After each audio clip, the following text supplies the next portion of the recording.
बिस्मिल्लाहिर्रहमानिर्रहीम अस्सलाम वालेकुम। आप देख रहे हैं हमारा डिजिटल चैनल और मैं हूं ज़ुहैब खान। आज 6 फरवरी और पाकिस्तान में इस वक्त रात के 11 बज चुके होंगे और ये वीलॉग जब आप देख रहे होंगे उस वक्त पाकिस्तान में रात के 12 बज चुके होंगे। 6 फरवरी ख़त्म हो चुका होगा और पाकिस्तान में आम इंतखाबात की इंतखाबी मुहिम भी इख्तिताम पजीर हो जाएगी। तो अगर हम बात करें, इस वक्त 1 घंटा बाकी बचा है तमाम सियासी जमातों के पास इलेक्शन कंपेन को समेटने के लिए, तमाम लीडरान के पास और उम्मीदवारान के पास। रात 12 बजे इलेक्शन कमीशन ऑफ पाकिस्तान के नोटिफिकेशन के मुताबिक तमाम सियासी सरगर्मियाँ ख़त्म की जाएंगी, उन पर मुकम्मल पाबंदी होगी। तो इलेक्शन कमीशन पाकिस्तान ने कुछ लम्हात पहले नोटिफिकेशन जारी किया जिसके मुताबिक रात 12 बजे के बाद किसी भी सियासी एक्टिविटी पर पाबंदी होगी और खिलाफ वर्जी करने वाले उम्मीदवारान के खिलाफ या किसी भी सियासी जमात के किसी भी वोटरान के खिलाफ और जो भी इस कोड ऑफ कंडक्ट की वायलेशन में मुलवस पाया गया उसके खिलाफ सख्त कानूनी कार्रवाई अमल में लाई जाएगी। तो अगर हम इलेक्शन की कंपेन की ज़रा मुख्तसर सा जायज़ा लें तो पाकिस्तान की तकरीबन तमाम बड़ी और छोटी सियासी जमातों ने इस इलेक्शन कंपेन को भरपूर अंदाज में चंद आप कह सकते हैं कि सुप्रीम कोर्ट ऑफ पाकिस्तान ने जो एक फ़ैसला दिया था कि मुल्क में आम इंतखाबात मुनक्किद किए जाएँ, तो उसके बाद 1 डेढ़ माह का वक़्त मिला था तमाम जमातों के पास कि वो अपने-अपने हलकों में अपने-अपने जो कंस्टिट्यूएंसीज़ हैं उनमें जाके इलेक्शन मुहिम चलाएँ। तो 1 डेढ़ माह के मुख्तसर अरसे के अंदर बड़ी अच्छी और बड़ी जानदार इलेक्शन कैम्पेन्स देखने को मिली। इसमें अगर सबसे पहले बात की जाए सबसे बेहतरीन कैम्पेन की, तो वो पाकिस्तान पीपल्स पार्टी के चेयरमैन बिलावल भुट्टो ज़रदारी ने की। उसकी वजह ये थी कि उन्होंने एक तो इलेक्शन कैम्पेन सबसे पहले शुरू की। उन्होंने खैबर पख्तूनख्वा से, फिर पंजाब से और फिर सिंध से होते हुए बलूचिस्तान और दीगर इलाकों में उन्होंने भरपूर अवामी जलसे किए हैं। उसके अलावा मुस्लिम लीग नून की अगर बात की जाए तो पाकिस्तान मुस्लिम लीग नून ने इलेक्शन कैम्पेन तो बड़ी अच्छी की है, लेकिन कुछ देर से शुरू की और पूरे मुल्क में वो उस तरह से उसको फैला नहीं सके। अगर मियां नवाज शरीफ की बात की जाए तो उन्होंने सिंध के अंदर, कराची के अंदर और बलूचिस्तान के अंदर कोई वो खातर खा कोई इलेक्शन कैंपेन ना कर सके, इवन कि कोई विजिट भी नहीं कर सके और कोई जलसा भी मुनक्किद ना कर सके। लेकिन पंजाब के अंदर, केपीके के अंदर उन्होंने एक अच्छी कैंपेन की और अच्छे पावर शो किए। इसी तरह कराची की अगर बात की जाए और हैदराबाद सिंध की बात की जाए तो एमक्यूएम ने बड़ी अच्छी कैंपेन की है।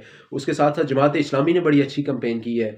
जमीयत उलमा इस्लाम ने खैबर पख्तूनख्वा के अंदर और बलूचिस्तान के अंदर एक अच्छी कैंपेन करके अपने वोटर को अपनी तरफ राग़िब करने की कोशिश की है। इसी तरह दीगर सियासी जमातें, परवेज़ खटक की जमात, इसी तरह पंजाब में आईपीपी ने एक अच्छी इलेक्शन कैंपेन की है।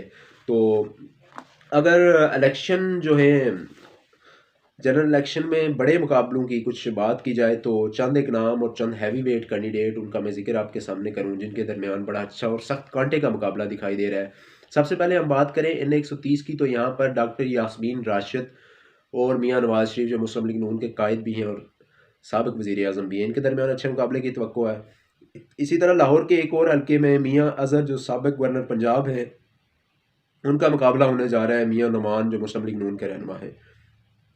इसी तरह NA 128 की बात करें तो ओन चौधरी जो कि पाकिस्तान मुस्लिम लीग नून और इस्तेकाम पाकिस्तान के मुश्तरका उम्मीदवार हैं, उनका मुकाबला होने जा रहा है पाकिस्तान तहरीक इंसाफ के हमायत याफ्ता आज़ाद उम्मीदवार मारूफ कानूनदान सलमान अकरम राजा से। तो ये एक अच्छे मुकाबले की तवक्को है, लेकिन यहाँ पर अगर बात की जाए तो सलमान अकरम राजा काफ़ी मुस्तहकम दिखाई देते हैं। इसी तरह NA 131 ख्वाजा साद रफ़ीक मुस्लिम लीग नून के सीनियर रहनुमा और एक बड़े मारूफ कानूनदान लतीफ़ खोसा के दरमियान बड़ा अच्छा मुकाबला होने जा रहा है। इसी तरह NA 127 की बात की जाए तो चेयरमैन पाकिस्तान पीपल्स पार्टी बिलावल भुट्टो ज़रदारी और मुस्लिम लीग नून के रहनुमा अता तारिक के दरमियान एक अच्छा मुकाबले की तवक्को है। लेकिन यहाँ कुछ मारूजी वजूहात की बुनियाद पर क्या कहा यह जा सकता है कि मुस्लिम लीग नून के रहनुमा अता तारिक को एज हासिल है। इसी तरह अगर लाहौर से बाहर की बात की जाए तो रावलपिंडी की बात की जाए तो यहाँ पर साबिक वफाकी वज़ीर दाखिला चौधरी निसार अली खान और उनके रवायती सियासी हरीफ गुलाम सरवर खान एक दूसरे के मद्दे मुकाबले हैं। तो इस वक्त चौधरी निसार अली खान जो है वो इंडिपेंडेंट आज़ाद उम्मीदवार की हैसियत से इलेक्शन में हिस्सा ले रहे हैं और गुलाम सरवर खान इस्तेकाम पाकिस्तान पार्टी के प्लेटफार्म से इलेक्शन लड़ रहे हैं और उनको मुस्लिम लीग नून की भी हमायत हासिल है। इसी तरह NA 56 की बात की जाए तो वहाँ पर मुकाबला है अवामी मुस्लिम लीग के सरबराह शेख रशीद अहमद और मुस्लिम लीग नून के सीनियर रहनुमा अनीफ अब्बासी का। तो ये हमेशा की तरह इस बार भी एक अच्छा कंटेस्ट होगा, लेकिन शेख रशीद अहमद इस वक्त जेल में है। इसी तरह अगर बात की जाए खैबर पख्तूनख्वा की, तो वहाँ पर मौलाना फजलुर रहमान और उनके रवायती सियासी हरीफ अली अमीन गंडापुर के दरमियान DI खान में एक अच्छे मुकाबले की तवक्को है। इसके अलावा मौलाना फजलुर रहमान पशीन ज़ियारत बलोचिस्तान से भी इलेक्शन में हिस्सा ले रहे हैं। तो ये पहला मौका है जहाँ जमीयत उलमा इस्लाम के जो सरबराह है मौलाना फजलुर रहमान 1 से ज़ायद नशिस्तों पर इलेक्शन में हिस्सा ले रहे हैं। इसी तरह बिलावल भुट्टो जरदारी लाहौर के अलावा लाड़काना से भी इलेक्शन में हिस्सा ले रहे हैं और कोट कोट अद्दू से भी इलेक्शन कोट शौदाद कमर शौदाद कोट से भी इलेक्शन में हिस्सा ले रहे हैं। इसी तरह अगर बात की जाए आसफ अली जरदारी की तो वो नोडेरू से इलेक्शन में हिस्सा ले रहे हैं। कराची से MQM के मुस्तफ़ा कमाल और पाकिस्तान तहरीक इंसाफ के अमायत याफ्ता उम्मीदवार खुर्रम शेर जवान के दरमियान अच्छे मुकाबले की तवक्को है। इसी तरह फ़ारूक सत्तार की और PTI के एक हमायत याफ्ता उम्मीदवार हैं, उनके दरमियान अच्छे मुकाबले की तवक्को है। मरीम नवाज शरीफ और शहजाद फारूक जो कि लाहौर में मद्दा मुकाबला है 1927 पर, इनके दरमियान एक अच्छे मुकाबले की तवक्को है। इसी तरह अगर बात की जाए परवेज़ खटिक की तो वो इस वक्त जो सूबाई असम्बली है उसकी सूबाई असम्बली की नशिस्त पर हिस्सा ले रहे हैं, जबकि इस बार वो कौमी असम्बली की नशिस्त पर हिस्सा नहीं ले रहे। पाकिस्तान तहरीक इंसाफ के जो हैं खैबर पख्तूनख्वा से जो उनके साबिक चेयरमैन हैं वो बन्नू से इलेक्शन में हिस्सा ले रहे हैं। इसके अलावा अगर बात की जाए तो शेर अफजल मरवत जो हैं लकी मरवत से हिस्सा ले रहे हैं। इसी तरह और बेशतर उम्मीदवार जो हैं तहरीक इंसाफ के अली मोहम्मद ख़ान जो हैं वो भी मर्दान से हिस्सा ले रहे हैं इलेक्शन में।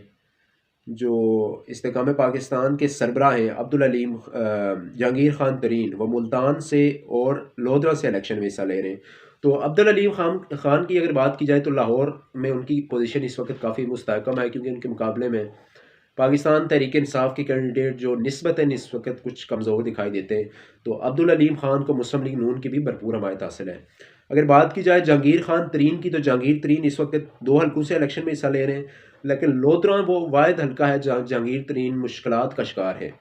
बावजूद इसके कि उनके मुकाबले में बहुत सारे उम्मीदवार जो हैं दस्तबरदार हुए। पाकिस्तान तहरीक इंसाफ के उम्मीदवार जो एक खातून उम्मीदवार से वो गिरफ्तार हुई हैं। इसी तरह और इंडिपेंडेंट आज़ाद उम्मीदवार उनके हक में दस्तबरदार हुए।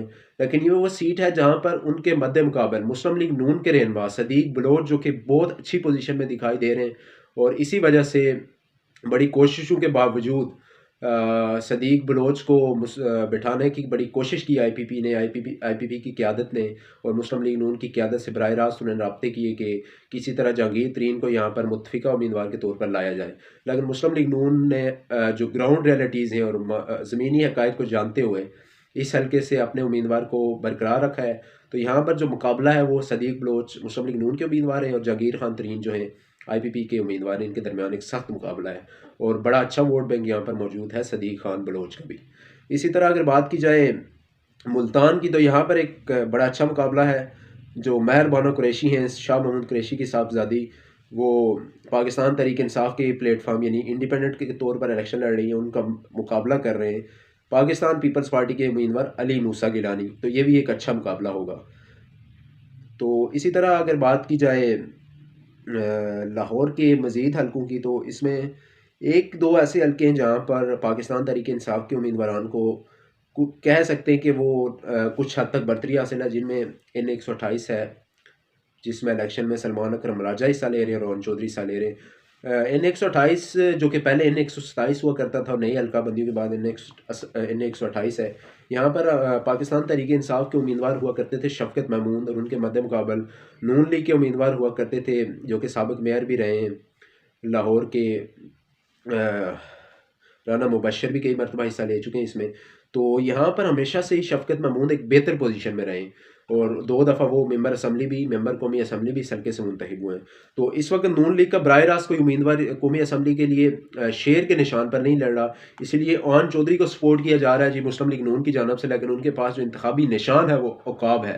तो इसलिए अगर कहा जाए कि सलमान अकरम राजा जो कि मारूफ कानूनदान है, उन्होंने बड़ी अच्छी कैंपेन की है और हल्के में उन्होंने बड़ा काम किए और इस वक्त उनकी पोजीशन बड़ी मुस्तहकम है। इसी तरह हमजा शहबाज और आलिया हमजा का मुकाबला है, लेकिन हमजा शहबाज एक बेहतर पोजीशन में दिखाई देते हैं। इसी तरह शेख रोहिल अस्कर बड़ी अच्छी बेहतर पोजीशन में दिखाई देते हैं। शेखुपुरा की बात की जाए तो यहाँ पर राना तनवीर हुसैन अच्छी पोजीशन में दिखाई देते हैं, मुस्लिम लीग नून के उम्मीदवार हैं। इसी तरह जावेद लतीफ़ की पोजीशन मुस्तहकम दिखाई देती है। अगर पाकिस्तान तहरीक इंसाफ के मज़ीद लोगों की बात करें तो यहाँ पर रावलपिंडी के एक हलका है जहाँ पर पाकिस्तान तहरीक इंसाफ के हमायती याफ्ता इंडिपेंडेंट असलम असलम शेख की पोजीशन बड़ी मजबूत और मुस्तहकम दिखाई देती है। मरी के अंदर एक बड़ा अच्छा मुकाबला होगा जहाँ पर निस्बतन पहले मुस्लिम लीग नून के बड़े सीनियर रहनुमा होते थे शाहिद खाकान अब्बासी, वो इलेक्शन में हिस्सा नहीं ले रहे और उनके मद्दे मुकाबल हुआ करते थे सदाकत अली अब्बासी, जिन्होंने 2018 में शाहिद खाकान अब्बासी को शिकस्त भी दी थी। ये दोनों उम्मीदवारान इस वक्त इलेक्शन में हिस्सा नहीं ले रहे। तो यहाँ पर दो नए जो कैंडिडेट हैं मुस्लिम लीग नून और पीटीआई की तरफ से वो हिस्सा ले रहे हैं, तो एक अच्छे मुकाबले की तवक्को की जा रही है। इसी तरह और भी कई हलके हैं। आने वाले वीलॉग में इंशाल्लाह ताला कुछ ही देर बाद दूसरे वीलॉग में आपको मैं मज़ीद हलकों की और मज़ीद जो अहम मुकाबले हैं उनकी आपके सामने तफसील भी रखूँगा। इलेक्शन कैंपेन चूँकि इख्तिताम पज़ीर हो चुकी होगी, तो क्या आगे का क्या लाएअमल होगा, इलेक्शन कमीशन पाकिस्तान का क्या जो नेक्स्ट उनका स्टेप होगा क्या होगा, और सियासी जमातों का 8 फरवरी से पहले पहले आखिरी जो हरबा होगा वो क्या हरबा हो सकता है। तो ये अगले वीलॉग में मैं मज़ीद कुछ तफसीलात आपके सामने रखूँगा। इस वीलॉग से मुझे इजाज़त दीजिए। अल्लाह हाफ़िज़।